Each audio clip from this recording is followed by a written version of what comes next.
But I would argue, and I will right now, that the perfect thumbs up actually started about 10 years prior to T2's release, back when Arnold, shall we say, wasn't at the most rangy stage of his career.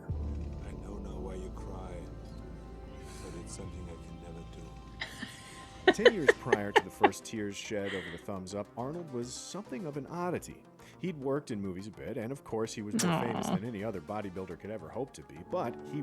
You guys, I have such a level of affection for Arnold, and it's not like a romantic type of feeling. It's not like that.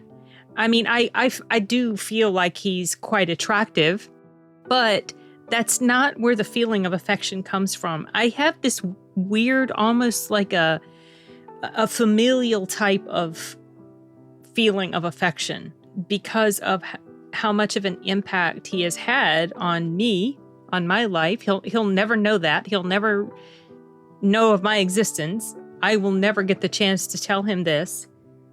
But, you know, when people are sometimes asked, like, what film changed your life, right? And it seems kind of silly, like, how can a movie change your life? I mean, come on, it's a movie. And it would seem even stranger to hear the answer, The Terminator. The Terminator changed my life. All right, that seems really ridiculous, but I was thinking about this a while ago, like, I don't know, months or a year or so ago, maybe less. And the reason is because, so I was super obsessed with that movie. I loved that movie, but it wasn't the love of the movie that fundamentally changed my life. It was my appreciation for Arnold as a person and his fitness. And because I liked him so much, I was so drawn to him as an actor, I was interested in the other stuff that he did and was a part of, which was also, you know, the pumping iron and the bodybuilding and all that stuff. Now, I'm not super into bodybuilding, but because of that aspect of his life, I was very motivated to check it out further. And I got his book. I think it was called Bodybuilding for Women or Body Shaping for Women or something like that. And when I was a teenager, I remember I was in high school in my room using that book to exercise by, like every day or every other day. And that was when I first started regularly exercising. And that became such a fundamental part of my life.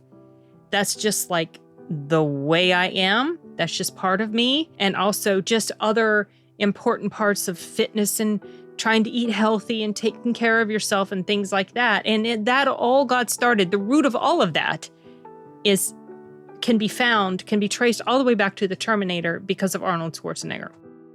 So that's why I say the Terminator changed my life. And that's why I have such affection for him. And Arnold has done some of the dumbest crap throughout his life. He's done some really stupid shit.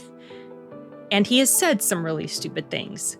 Like, you know, the thing that he said earlier this year or last year, you know, screw your freedoms.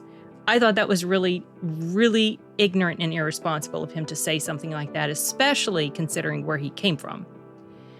But I still love the guy, and I probably always will. And love completely platonic, not that type of love. And when he's not here anymore, if I'm still around whenever he's gone, that's going to make me so doggone sad. And there's not many actors that, like, I can be sad when an actor is gone or something terrible happens to them, but there's very few that it really just profoundly hurts my heart when they're not here anymore. And one of them is Bill Bixby. Another is going to be Arnold. I don't know why I started just blah, blah, blah. I mean, I was watching a video the other day, a while back, where it was talking about different filming locations for the Terminator. And it was showing this scene where he was walking up into where Sarah Connor lived. And he went to go on to kill her roommate. I thought it was Sarah at first. And it was showing him just walking up the steps. And I was hit by this sudden, horrible, sad, weird mixture of nostalgia and just melancholy. Because this was during his prime, you know, the 80s and 90s was like the peak of his acting career.